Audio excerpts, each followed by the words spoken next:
Kung ikaw ay defender of religion, kailangan pong alam mo at kabisado mo ang lahat ng iyong pinaniniwalaan at kaya mong ipagtanggol base sa katotohanan, hindi yung base lang sa katotohanan ng turo from your fundamental teachings of religion. Kasi baka maligaw ka niyan pag hindi ka nagsiyasat. Ang iba kasi dyan, masyado pang pinagmamayabang at kung ano ang pinagmamalaki sa kanyang religion na lihis naman sa katotohanan. Yan po ang mahirap dyan. Kaya itong mga defender of religion ay dapat din naman nating pakinggan kung totoo nga ba ang sinasabi. Dahil mahirap po ang mag-research. Ang mga religion were founded long before, lalong-lalo na sa Kristyanismo, itong ismo. Wala namang ibang magkatunggali sa Christianity. Dalawa lang, itong Sunday keeper and Saturday keeper.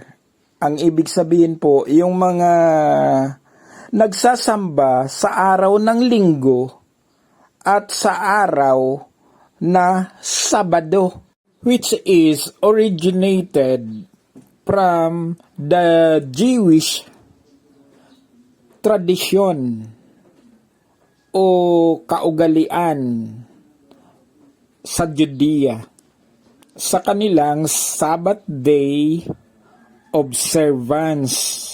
At yan po ay nakapattern during the time of Moses pa. Tagal na nun.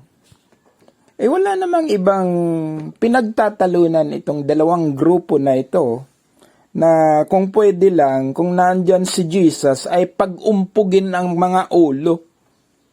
Bakit? Kasi parehas namang salto ang sinasabi. Dahil kung ang pagbabasihan po natin ay yun lamang araw ng pagsamba, parehas naman mali. Kasi nga po, si Jesus, bagamat siya ay may kaugaliang pumunta sa sinagoga, dahil man lang po yun sa kultura, dahil po yun sa kaugalian, bilang siya ay isang Jew. Dahil si Jesus is a Jewish person na ipinanganak sa Judea, na yun po ay bansa ng Jewish people na ngayon po ay itong Israel. But talking about Judea, yan po yung mga bansang somewhere in Middle East. Pero during the time of Jesus, yun po ay kinasasakupan ng mountainous area na kung tawagin po ay Jerusalem. Yun na nga walang sense na ipaglalaban mo yung araw ng pagsamba. Ang mahalaga po ay kung kanino ka nagsasamba.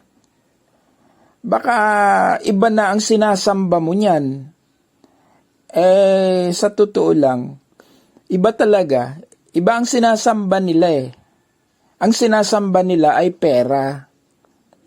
Materialism. Na ang ipinaglalaban ay religion. Ang religion ay sa demonyo.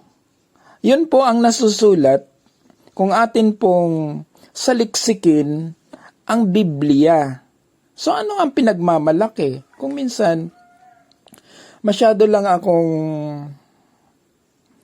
na-challenge na makinig sa iba't ibang religion. Pero habang sinasaliksik ko po ang banal na kasulatan, ay puro lang kalakal after of revenue sa kanilang kinakalakal na salita ng Diyos, at yun ay sa paraan ng pangongolekta ng tithes and offerings. I'm only talking about Christianity here, kasi hindi ko alam sa ibang religion kung ganon din. Hindi ko po kayang gawin yon. Kung ako ay magtuturo, it should not be about money. It's about salvation ang dapat nating mensahe, and that is the gospel. Not about money, not about tithes and offering or whatever, sapagkat ang sinasabi nga po ni Jesus ay to go and preach the gospel. Don't preach the day of your worship. Nakakaawa tuloy yung pakinggan, lalong-lalo na itong SDA defender na wala namang ibang tinuturo yung tungkol sa Sabat. Gasgas na po yan. Dahil bagamat tama ang Sabat, mali ang pag-apply or application ng mensahe. Dahil sa totoo lang po, if you will study the creation, there are 7 days lang talaga. But the problem is, ang context ng sinasabing Sabat ay binase doon sa creation week, which is the 7 days. When in fact, ang ipinopromote na itong SDA is the calendar Sabbath, which is wrong. Kasi kung atin pong hahabulin ang calendar Sabbath and ang ukol sa creation week, magkaiba. Iba ang calendar week, iba ang creation week. Sapagkat ang calendar week ay nakapattern scientifically sa creation of God in physics, ay nakapattern po yan doon sa the creation of the sun and the moon na nangyari on the 4th day.